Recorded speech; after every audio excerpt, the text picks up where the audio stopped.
Baik, Assalamualaikum warahmatullahi wabarakatuh. Pembahasan kita berlanjut lagi ya. Di pertemuan 10 ini kita akan membahas terkait dengan motivasi dan juga desain kerja.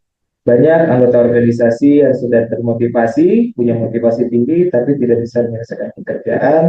Begitu juga sebaliknya, bisa menyelesaikan pekerjaan, tapi motivasi tidak ada. Berarti terdapat korelasi yang saling membangun antara motivasi dan juga desain kerja. Jadi, mari kita bahas. Ya, pembahasan kita hari ini ada 10 ya. Yang pertama adalah fokus utama motivasi dan juga desain kerja. Ada karakteristik kerjaan, ada mendesain ulang pekerjaan, desain pekerjaan relasional, ada alternatif pengaturan kerja. Kemudian di bab selanjutnya ada keterlibatan karyawan, ada program keterlibatan karyawan, ada imbalan, unsur motivasi, kemudian ada soal kasus dan terakhir adalah ya, yuk kita langsung bahas. Ya, fokus utama motivasi dan juga desain kerja. Yang pertama, memahami model pekerjaan dengan karakteristik pekerjaan. Ada keterlibatan pekerjaan, dan yang terakhir adalah menggunakan imbalan untuk memotivasi para pekerja. Ini kita kaitkan dengan materi sebelumnya, imbalan dalam bentuk nominal atau karta itu masuk ke motivasi secara eksplisit. Ya, seperti itu. Ya, jadi untuk fokus utama motivasi dan desain kerja, pembahasannya pertama adalah memahami model pekerjaan dengan karakteristik pekerjaan. Yang kedua adalah keterlibatan kerjaan, menggunakan imbalan untuk memotivasi para pekerja. Ya, yuk kita bahas ya. Oke, model karakteristik pekerjaan ada 5. Keahlian yang bervariasi, identitas tugas, signifikan tugas, kemandirian, dan juga umpan balik. Ini adalah karakteristik dalam pekerjaan. Ya. Dalam pekerjaan sudah tentu sifatnya bervariasi. Kemudian ketika kita mengerjakan pekerjaan, kita juga bisa mengelompokkan pekerjaan ini, tugas ini, identitasnya seperti apa, jenisnya seperti apa. Kemudian signifikan tugasnya penting atau tidak. Ya, tugasnya mandiri atau berkelompok. Dan yang terakhir adalah dalam praktis pekerjaan itu kita perlu umpan balik. Sudah betulkah apa yang sudah kita lakukan? Betul. Ya.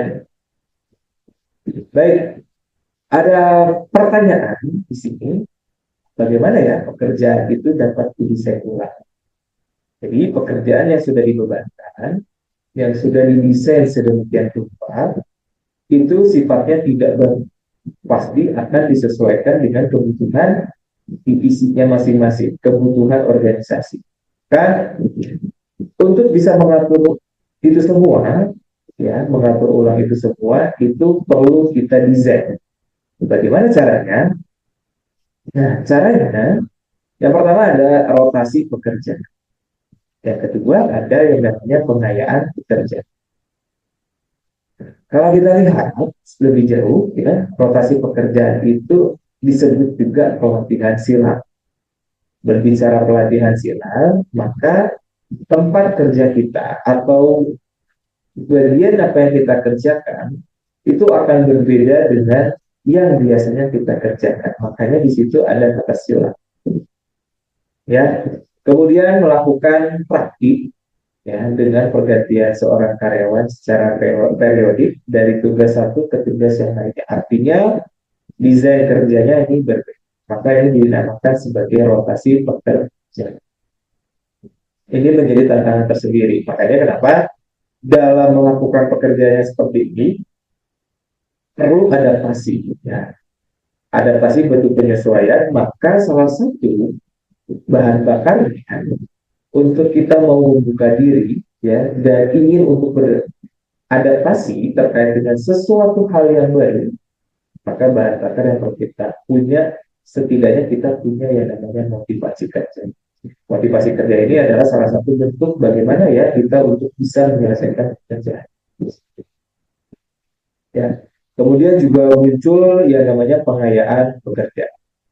Pengayaan ini ya berkenaan dengan mengkombinasikan tugas-tugas yang ada, membentuk unit kerja yang alami, membangun hubungan dengan klien, meluaskan pekerjaan secara vertikal dan juga membuka saluran-saluran secara.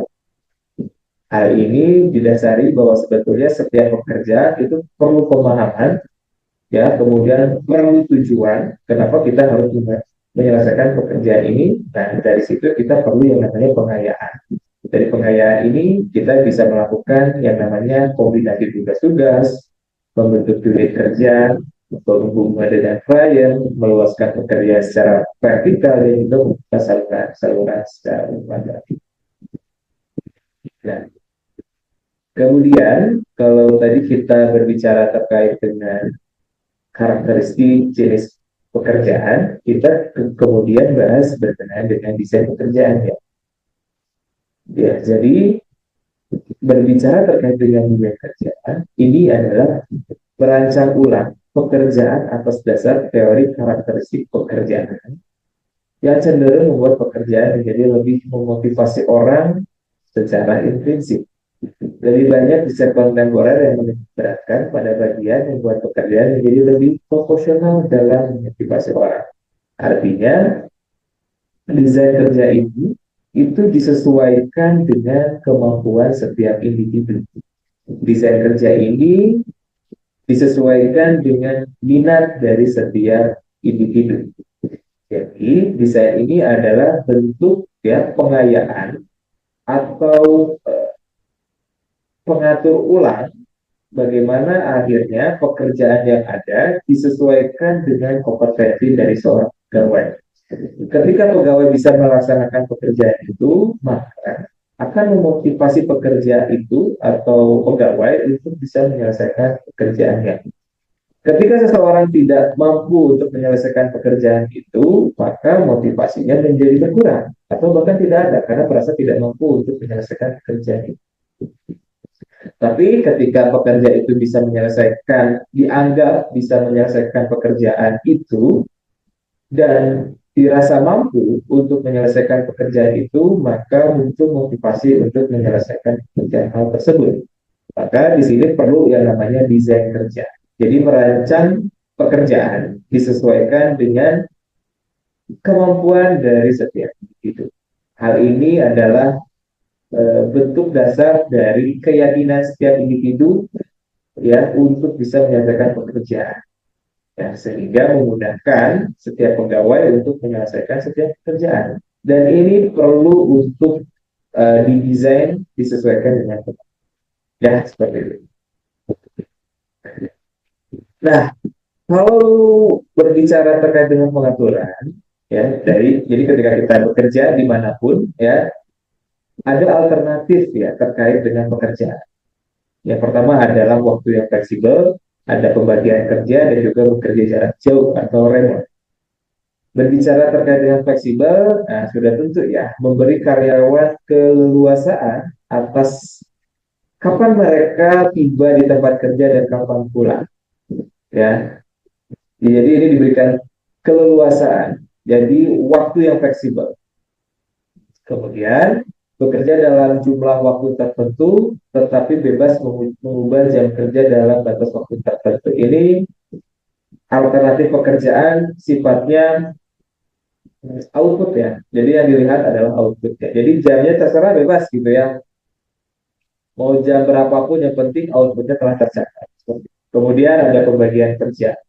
Kalau pembagian kerja ini berarti ada aturan yang perlu disepakati. Kalau misalkan waktu yang fleksibel, biasanya outputnya yang ditagih, yang diminta.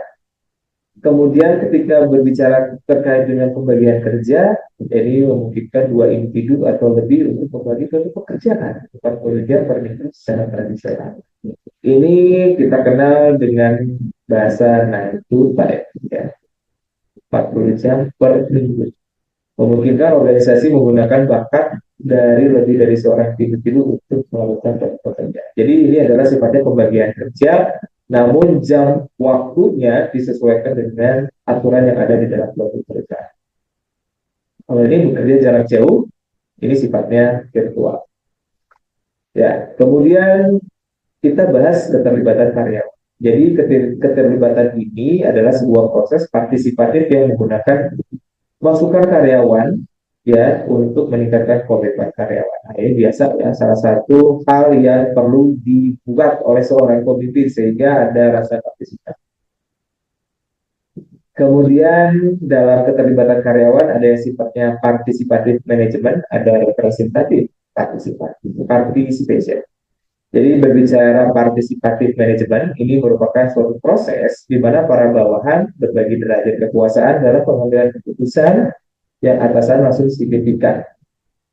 Jadi intinya adalah memberikan kesempatan ya untuk berdiskusi atau memberikan pendapatnya sebelum mufakat atau kesepakatan bersama dipenuhi seperti itu.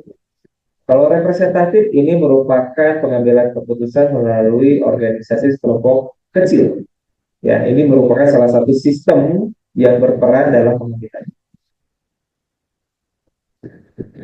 Nah, ini kita bahas imbalan demi motivasi kerja. Ini salah satu bentuk ya bagaimana akhirnya seseorang itu faktor ekstrinsiknya menjadi tinggi ya karena ternyata sebagian besar mau tidak mau ya bahwa di Indonesia itu faktor ekstrinsiknya lebih besar dibandingkan faktor intrinsik.